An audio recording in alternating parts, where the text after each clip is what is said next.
Hi everyone, Sean here and welcome back to Splash Page. Today we're going to be looking at one of the unsung tragic figures of the show and comic Invincible, and we're talking about Martian Man, one of the 7 Guardians of the Globe. The Guardians of the Globe were a 7-person team that was based off of the Justice League of America.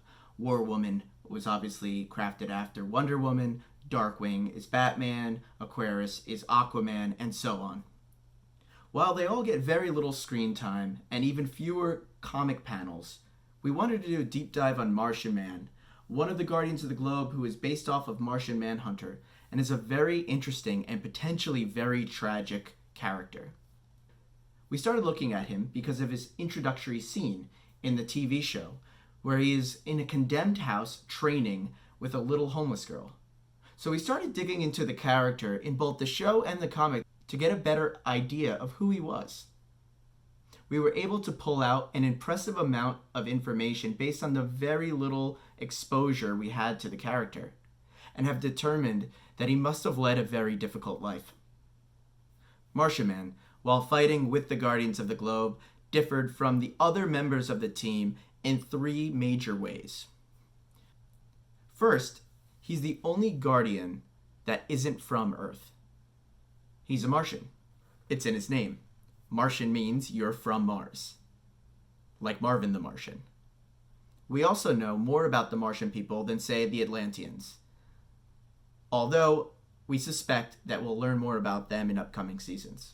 We see the Martians in episodes 4 and 8 of the series, and in quite a few issues of the comics, and we'll dive into that a little bit later. The second is, unlike other Guardians, he wasn't born with special powers.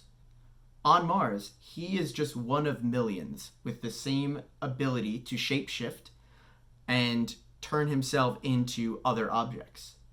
His entire race can do this. In fact, that is why the Cichlids were unable to attach themselves to any of the Martians.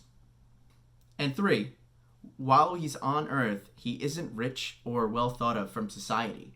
He's hanging out in an abandoned house with homeless people. We're not sure if society is putting this upon him or if he's choosing to live this way to understand the common man.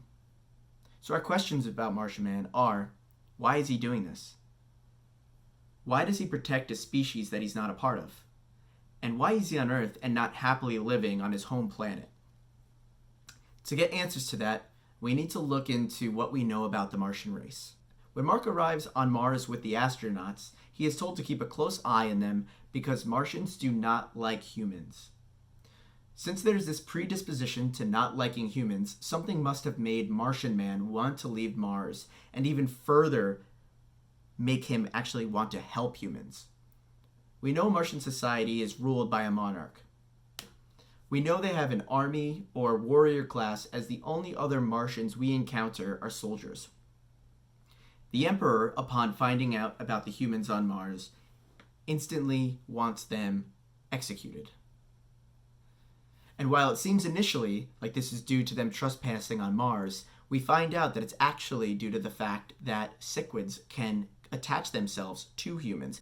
Cichlids are a hive-minded alien race that are parasitic in nature and must be connected to another creature or host for their hive mind abilities to work. Their ship crashed on Mars hundreds of years ago, and their current hosts died in that crash. They tried to attach themselves to Martians. However, since Martians are able to shapeshift, the Cichlids could not attach to them. They aimlessly wandered around Mars for years until the Martians saw that these Cichlids could perform remedial tasks while not connected to a host. So the Martian people enslaved the Cichlids and used them as a labor force. They went so far as to breed the Cichlids to have them be better at the tasks that the Martians were using them for. A handful of Martians thought this treatment of the Cichlids was unforgivable, and while this does sound horrible, if the Cichlids were able to attach themselves to the Martians, they'd be doing something pretty similar. They would take over the Martian planet and make them drones for their bidding. Mark helps the astronauts escape their execution, but in the chaos, Russ Livingston was left behind, and a Martian shapeshifter turned into a duplicate of Russ and was able to get onto the spaceship and fly back to Earth.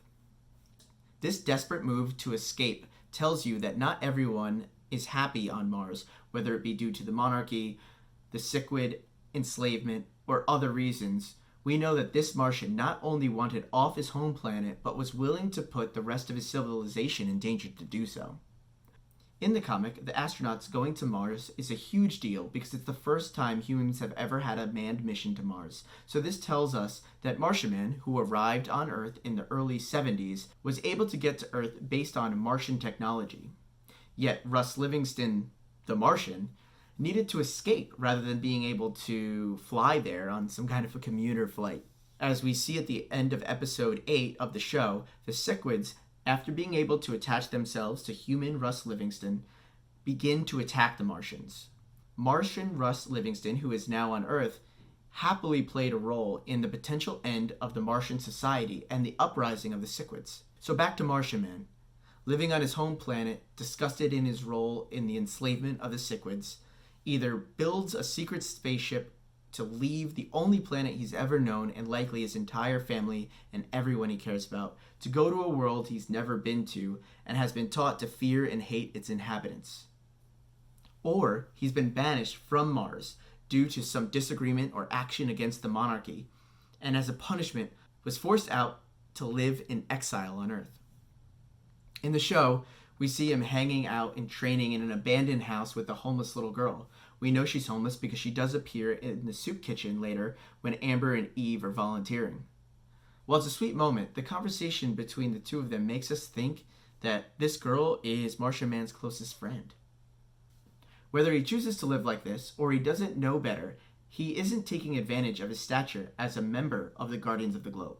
So one of the 7 most powerful and recognizable figures on Earth is likely a poor, exiled Martian, separated from his friends and families due to his stance against enslaving another species, forced to live on a world where he was raised to hate and fear the current inhabitants, only befriended by the downtrodden, and rather than use his talent to make money and live lavishly, he fights to protect his new home, only to die in a cause that wasn't his because he chose to fight for his new home.